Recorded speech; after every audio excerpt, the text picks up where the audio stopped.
आइए जानते हैं उत्तर प्रदेश के सभी 75 जिलों की बड़ी और अहम खबरें सिर्फ 8 मिनट में। लेकिन आगे बढ़ने से पहले वीडियो को लाइक, चैनल को सब्सक्राइब जरूर कर लें।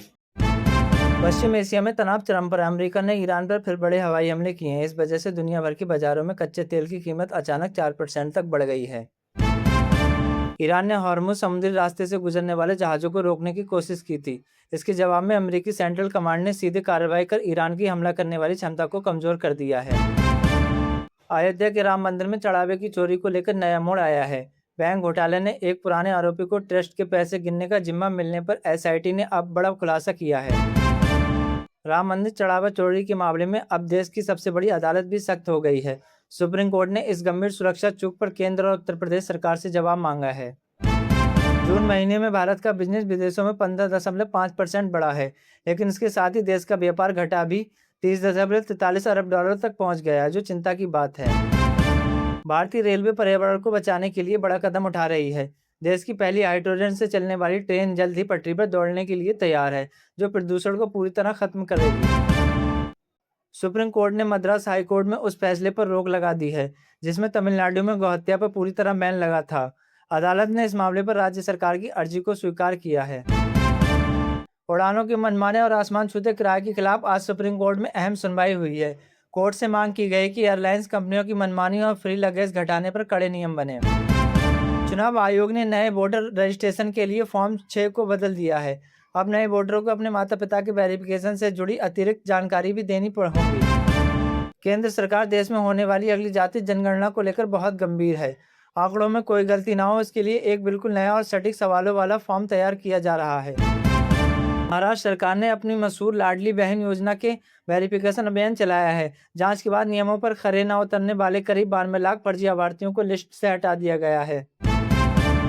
प्रधानमंत्री नरेंद्र मोदी आगामी 17 जुलाई को पंजाब के दौरे पर जा रहे हैं। वहां वे जालंधर कैंट रेलवे स्टेशन के आधुनिक नए रूप का उद्घाटन करेंगे। बिहार की राजनीति में बड़ी खबर है। जनसुराज के मुखिया प्रशांत किशोर बांकीपुर विधानसभा उपचुनाव के लिए अपना नामांकन दाखिल करने पटना कलेक्टर पहुंचेंगे। केरल के कन्नूर में एक बच्चे की संदिग्ध परिस्थितियों में हुई मौत के बाद सरकार ने कड़ा रुख अपनाया है। मामले की गहराई की जांच के लिए विशेष मेडिकल बोर्ड का गठन किया गया है। भारत अब अमेरिकी दबाव के आगे झुकने के मोड में नहीं।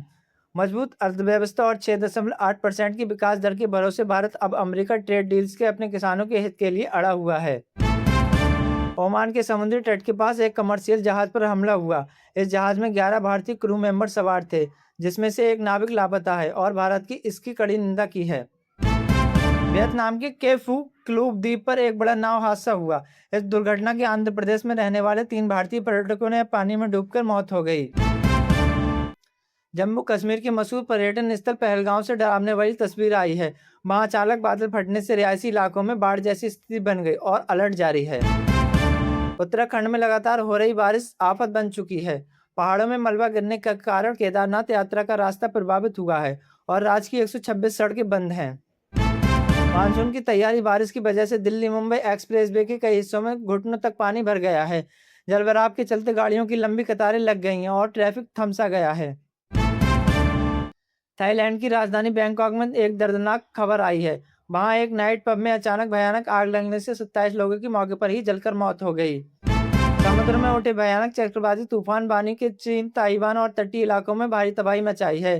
तेज हवाओं और मूसलाधार बारिश के चलते जनजीवन पूरी तरह अस्त व्यस्त है। टेनिस की दुनिया में बड़ी खबर। दुनिया की नंबर 1 खिलाड़ी यारिक सिनन ने इतिहास रचते हुए लगातार दूसरी बार विंबलडन पुरुष एकल का खिताब अपने नाम किया है।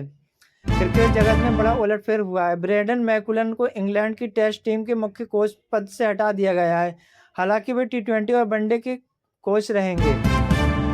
साल 2026 की ग्लोबल रिपोर्ट इंडेक्स रिपोर्ट सामने आई है।